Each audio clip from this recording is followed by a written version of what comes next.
लेकिन झूठ सब बोलते हैं, वो बच्चा भी बोलता है, सुनने वाले भी बोलते हैं। जैसे नहीं मुर्दे के संग में राम नाम सत्य है, इससे पहले क्या असत्य था? उसी टाइम सत्य हुआ। ये पहले कह देते तो बेचारा कुछ जप ही कर लेता। अब पीछे क्यों सुना रहे हो? अब तो वो कुछ करने का नहीं रह गया, सुनने का भी नहीं रह गया, और फिर सुना रहे हो। और दुनिया ऐसी है, जब तुम किसी लायक नहीं रह जाते हो तभी सुनाती है। तब तो तुम पड़े पड़े सुनते रहो, सुनने लायक नहीं हो तो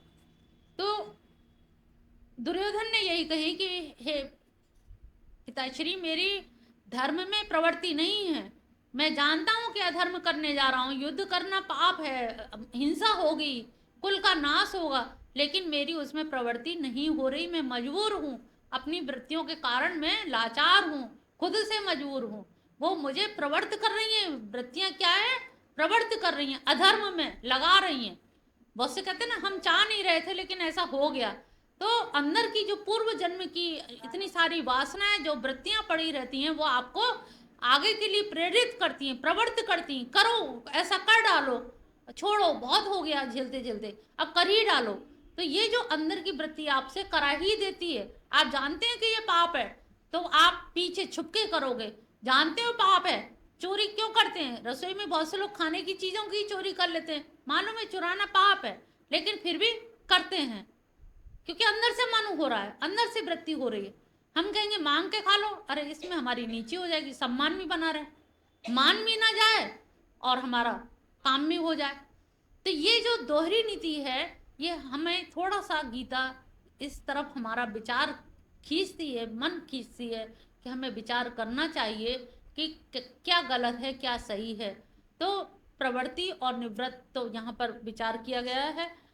च जना न विदुरा असुरा न शौचम नापि चाचरो। ना तो उनमें शुद्धता होती है, शौच होती है, ना आंतरिक शौच, ना बाह्य शुद्धता। तो और जब शुद्धता की बात ही नहीं उठती तो आचरण तो कर ही नहीं सकते। तो इन पर हम उन सत्य का ना, तेज उनमें सत्य तो रहता ही नहीं है, हो ही नहीं सकता, सवाल ही नहीं है। सत्य भाषण तो वो कर ही नहीं सकते। 8वां है असत्यं प्रतिष्ठं ते जगदाहु अनीश्वरम् अपारस्परसम्भूतं किमन्य काम हेतुकम्। असत्य प्रतिष्ठा, ये सत्य जगत हम कहते हैं ना, भगवान का बनाया हुआ है, भगवान की आधार, भगवान आधार है और जगत आधे है। अब तुमको पृथ्वी कुछ भी नहीं है, जमीन की कोई औकात नहीं है, लेकिन चल रहे हो तुम जमीन पे, तो जमीन तुम्हारे लिए क्या हुई, आधार, और जो चलने वाला है वो है आधे। तो यहाँ पर आधार कौन है, ब्रह्म या ईश्वर, और ईश्वर के ऊपर सारी चीजें टिकी हुई हैं, रात दिन सूर्य चंद्र सब कुछ जो है, सारा संसार ब्रह्मांड टिका किस पे है, ईश्वर पे। तो वो कह रहे हैं असत्य प्रतिष्ठा, ना तो इस जगत के कोई प्रतिष्ठा है, कोई आधार है, ना सत्य है, जगदा अनीश्वर, और इस जगत का ना कोई जगत का ईश्वर है, ये अनीश्वर है यहाँ पर। और अपरस्पर अपर, अब ये जो काम हेतुकम, इसका हेतु जो है ना, हम कहते हैं ना कि भगवान ने भागवत में कहा है सृष्टि क्यों की है, उनको क्या पड़ी थी, निर्गुण निराकार थे, एको अम बहुश्याम भक्तार्थ सगुणो जातो निराकारो अपि चिन्मय। भक्तों के कारण निराकार होते हुए भी, चिन्मय होते हुए भी सगुणो जातो, सगुण हो गए थे तो वो निर्गुण निराकार, लेकिन भक्तार्थ अनुरोधात, भक्तों ने अनुरोध किया, प्रार्थना की, चित्कार की, तो कारुण्यवशात, यहाँ पे कारण क्या है, कारुण्यवशात सृष्टि की, और कारुण्यवशात क्या हुआ, हेतु हुआ, कारण हुआ, जगत की उत्पत्ति का हेतु क्या हुआ, करुणा। करुणा से उन्होंने सारा रंग बिखेर दिया, पिछली बार बताया, पिचकारी में भर के, प्रकृति रूपी पिचकारी में तीनों प्रकार के रंग भर के पूरे संसार में बिखेर दिए। तो ये कह रहे हैं कि यहाँ पर स्त्री पुरुष के संसर्ग से ही पूरे प्राणी जगत की उत्पत्ति हो जाती है। उसके लिए हमें किसी ईश्वर की या किसी अन्य की आवश्यकता नहीं होती। और दोनों के संसर्ग के लिए काम ही, जो 4 पुरुषार्थ दिए हैं, धर्म अर्थ काम मोक्ष, तो उसमें काम पुरुषार्थ ही हेतु है। हेतु माने कारण। उसका हेतु कारण जो है, मुख्य कारण केवल काम ही है, अन्य कोई कारण नहीं है। किम अन्य काम, और क्या हो सकता है इसके अलावा? क्योंकि हमने देखे हैं बच्चा पैदा हो रहे हैं, माँ बाप के द्वारा हो रहे हैं, वही पाल पोस रहे हैं, तो यहाँ भगवान की सत्ता कहाँ आ गई? भगवान कहाँ है? हमें तो नहीं दिखता। सब कुछ ऐसे ही यहाँ चल रहा है, तो हम किम है अन्य, किम अन्य, किसको हम क्यों माने? क्या कारण है? 9 है, एताम दृष्टिम अवष्टभ्य नष्टात्मानो अल्पोदय प्रभावत्युग्र कर्माण क्षयाय जगतो अहिता। इस दृष्टि का आश्रय, एताम, एताम माने इस प्रकार की विचारधारा को लेकर के, दृष्टि में अवस्थ विचारधारा का आश्रय लेके नष्ट आत्मा, परलोक के साधनों से भ्रष्ट, नष्ट आत्मनो, नष्ट आत्मा, अल्प बुद्धि, जो अल्प बुद्धि हैं, और प्रभाव उग्र कर्माण, कर्म क्या है? उग्र तरह के करते हैं। अभी शोर मचे तो हर आदमी भागेगा। और धर्म के लिए कोई कहे जल्दी चलो 100 रुपये जमा हो रहे हैं, देखेंगे आज तो लाए नहीं, कल परसों में सोचेंगे। अब वो कहे नहीं 100 रुपये बट रहे हैं, सब भाग लेंगे।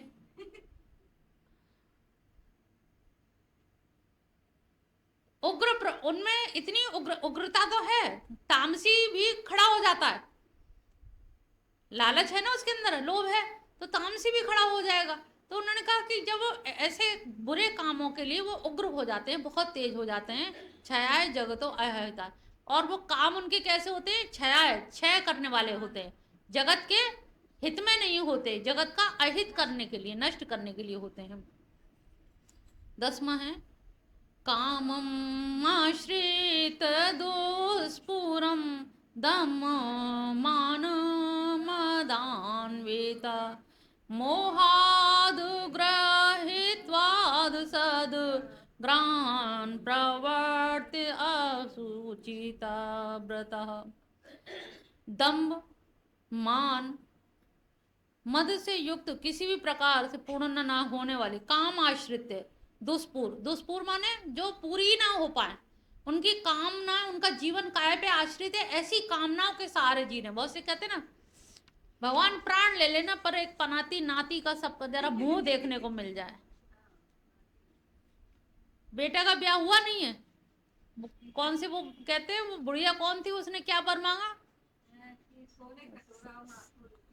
सोने के कटोरा चम्मच में दूध में पिलाने का इतना सौभाग्य दे दो कि मैं कम से कम अपने हाथ से नाती को।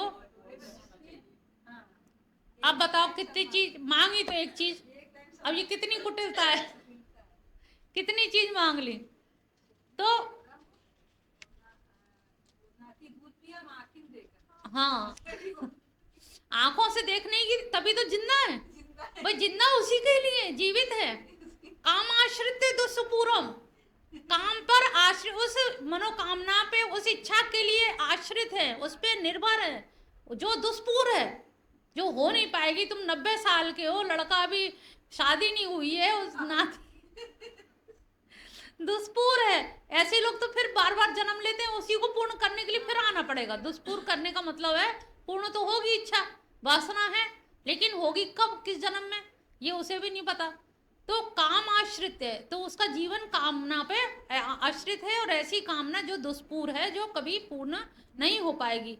दम्भ मान मदान्विता, और वो दम्भ से और मान से मदान्विता है, मद से अन्वित है, चारों तरफ से वो इतना मदान्विता है, और मदान्विता होने के कारण मोहाद ग्रहित्वा, मोहवश अशुभ कार्य, अशुभ निश्चयों को ग्रहण करके, ग्रहणते प्रवणते असुचित व्रता, वो बुरे विचारों को, बुरे निर्णयों को लेकर के बुरे कार्यों में ही, असुचि कार्यों में ही संलग्न हो जाता है।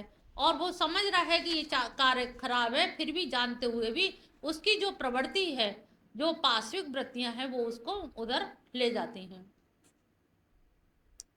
11वां है चिंताम परिमेयां च प्रलयान्त्वमुपाश्रिता कामोपभोग परमा एतावती निश्चिता। चिंताओं से घिरे रहते हैं प्रलय पर्यंत, मरने तक। ये नहीं हुआ, वो नहीं हुआ, ये नहीं हुआ, उस पे ये, फलाने पे ये, हमारे रिश्तेदारों में सब आगे बढ़ गए, एक हम ही पीछे रह गए, हमारे ही बच्चे कुछ नहीं बन पाए, हमें ही भगवान ने ऐसा क्यों हमारे संग किया। तो मरने, प्रलय पर्यंत, प्रलय हमारी कब होगी? जब हम मर जाएंगे, हमारी प्रलय। सबकी प्रलय अलग अलग है। तुम्हारे बाद जगत रहे तो तुम्हारे किस काम का, तुम तो मर ही गए। तो प्रलय पर्यंत, उनके मरने तक जितने उनके अपरिमित चिंताओं का आश्रय लियो। चिंता अपरिमेय, चिंता है कैसी? अपरिमेय, जिनको किसी सीमा परिधि में बांधा नहीं जा सकता। हाँ, काउंटलेस। कामोपभोग परमा, काम दृष्टि विषय भोगों के प्रति एतावदति निश्चिता। परमा, परमा माने परम, परम पुरुषार्थ। कितने पुरुषार्थ हैं? हाँ, वैसे तो नहीं, ऐसे भी, ऐसे भी परम पुरुषार्थ 4 हैं, जिनमें धर्म, अर्थ, काम, मोक्ष। हमारे यहाँ पर वैदिक विधान में क्या बताया है कि धर्म, अर्थ, धर्म पहले करो तब अर्थ करो। धर्म अर्थ, अर्थ का धर्म नहीं कहा गया। और हम लोग क्या करते हैं? अर्थ धर्म करते हैं। कमाने 2 नंबर की कमाई होगी, वो धर्म में लगा देंगे। और हमारे यहाँ क्या है? पहले विधान क्या है? पहले धर्म करो।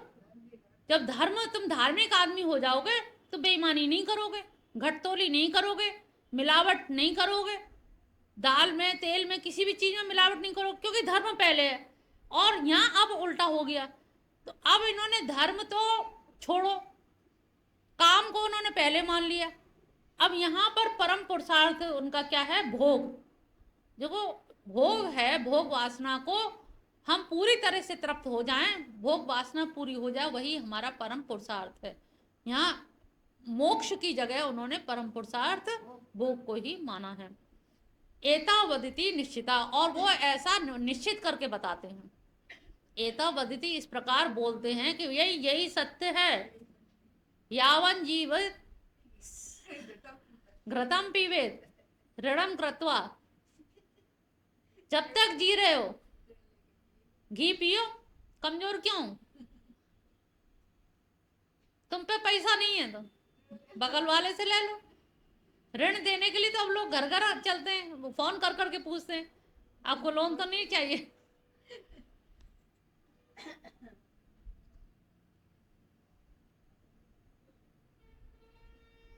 ये इन्होंने निश्चित और कर लिया है। निश्चिता से क्या है?